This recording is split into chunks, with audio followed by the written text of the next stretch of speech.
How to trade Forex and TD Ameritrade. Trading on the Forex market offers many advantages and just as many risks.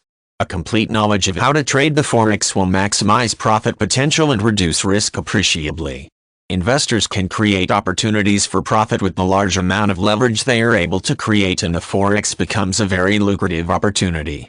It is imperative that you learn all aspects of Forex trading before you begin investing your money.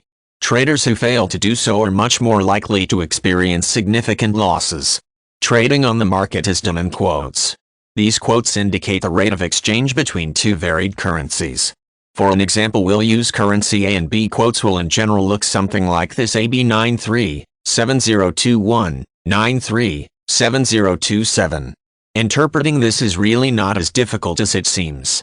The first currency is always the base currency.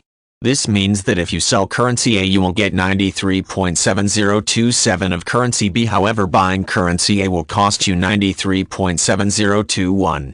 Usually the buying price will be higher than the selling value. The difference in the two prices is measured in a pip.